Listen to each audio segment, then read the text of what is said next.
Menguji keberanian Ganjar, berhenti dari gubernur atau keluar dari Ganjar Pranowo bukan lagi sebagai sosok politisi, tetapi publik mengharapkan Gubernur Jawa Tengah tersebut hadir sebagai negarawan yang siap berkorban dan mendermakan kehidupan secara total untuk kepentingan negara dan bangsa. Pilihan tepat dan berani adalah bagian dari wujud sikap kasatria seorang calon negarawan.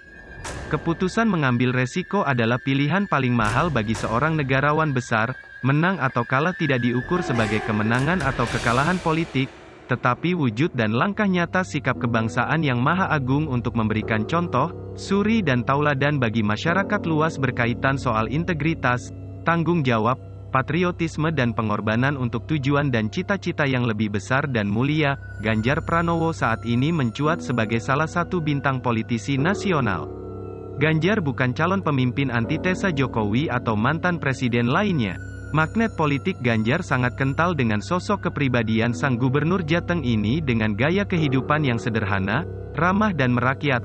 Perhatian politik nasional saat ini tertuju pada Ganjar Pranowo dengan deretan peristiwa politik kekinian yang menyertainya. Fenomena Ganjar dalam media sosial dan diskursus politik nasional tidak lepas apa yang sedang mendera Ganjar baik secara isu personal atau isu-isu politik.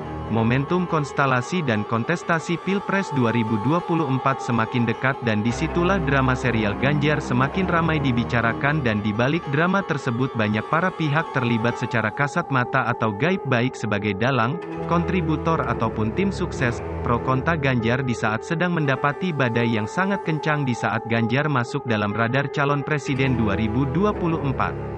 Ganjar menjadi ikon idola baru dan tentunya menjadi ancaman serius bagi mereka capres ambisius baik dari kalangan profesional atau internal partai. Gaung Gubernur Jawa Tengah tersebut untuk memimpin negeri ini terus bergulir.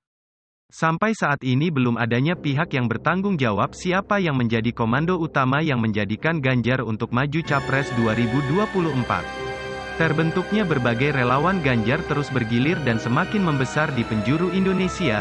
Dalam kelompok relawan pun belum ada holding besar sebagai naungan perjuangan relawan nasional. Pernah terbentuk Rumah Ganjar di akhir bulan September tahun 2022 dan itu pun hanya 2 hari, cepat punah dan tumbang dikarenakan tidak adanya pihak berwajib yang berani menadi bemper perjuangan relawan di tingkat nasional. Akhirnya Ganjar saat ini menjadi fenomena politik yang sangat unik.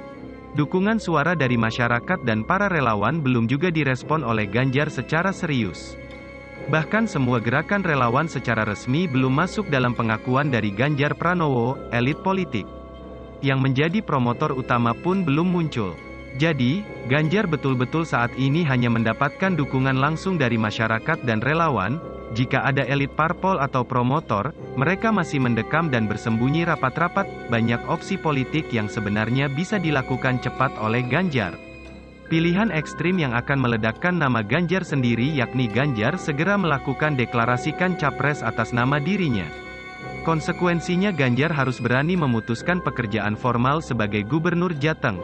Dengan keputusan heroik ini, posisi Ganjar akan jelas seperti halnya Anies Baswedan atau Ridwan Kamil yang sudah berani terbuka untuk ikut dalam penjaringan seleksi capres. Ganjar akan diakui sebagai sosok kuat dan tegas menentukan sikap bukan sebagai politisi tetapi sebagai negarawan. Cara yang harus dipilih oleh Ganjar berikutnya adalah Ganjar mencopot jas partai berlogo moncong putih dan mengembalikannya ke DPP PDIP. Dengan memutuskan mundur dari PDIP, Ganjar akan mempunyai kemerdekaan politik yang bebas, tanpa harus lagi berpikir adanya kooptasi atau kudeta politik yang dilakukan elit PDIP.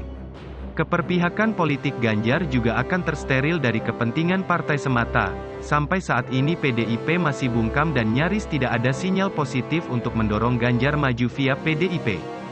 Gimik Ganjar diakuinya sebagai kader partai PDIP yang loyal sepertinya harus dilepaskan.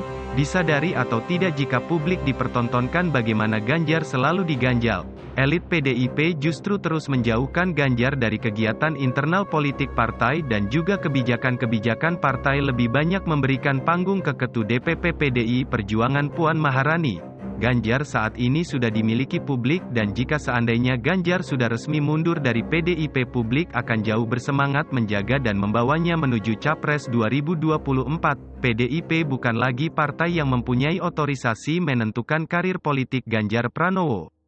Lepasnya Ganjar dari PDIP akan mendorong Ganjar semakin meluncur sebagai capres terkuat dan didukung oleh kekuatan publik. Sudah saatnya kontestasi Pilpres dan Pileg 2024 harus diramaikan oleh pesta demokrasi yang cerdas dan dimotori serta digerakkan oleh kekuatan yang berasal dari suara rakyat semesta.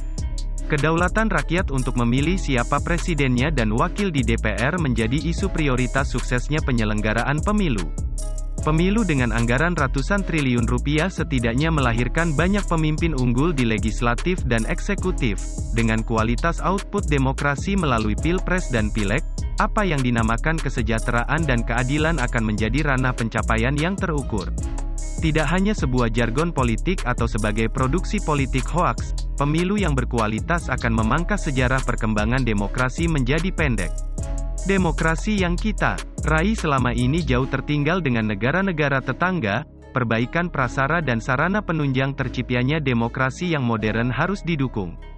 Penguatan pengawasan dan fungsi berbagai lembaga negara penunjang dan penyelenggara demokrasi harus ditinggikan dan dipenuhi hak dan kewajibannya. Dalam kulminasi terakhir, lembaga-lembaga resmi penopang dan penyelenggara pemilu ini akan bersih dan kokoh dari variabel intervensi oleh pihak-pihak yang akan mengkerdilkan hasil pemilu. Sudah waktunya gerakan massal menggalang dukungan terselenggaranya pemilu yang jurdil harus dimulai sekarang.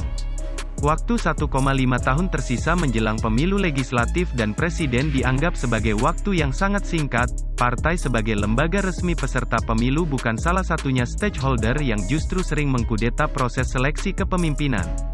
Dengan sistem pemilu sampai saat ini, masyarakat yang masih butuh partai untuk berbondong-bondong melakukan somasi, mencari keadilan di dalam partai agar partai dijadikan tempat layak dan resmi mengkonsolidasikan suara dan aspirasi masyarakat terutama isu kepemimpinan nasional. Kebutuhan dasar hak atas politik masyarakat adalah partai sebagai tempat menaruh dan menampung sekaligus mengeksekusi semua aspirasinya masyarakat dalam sebuah mandat rakyat. Kedaulatan dalam mandat rakyat tersebut sebagai kekuatan terukur dan terverifikasi sebagai bagian hasil produk politik tertinggi dari partai. Yang menguasai kedaulatan partai adalah suara masyarakat pemilih, bukan elit partai, oligarki atau kekuatan dari hak prerogatif ketua umum partai.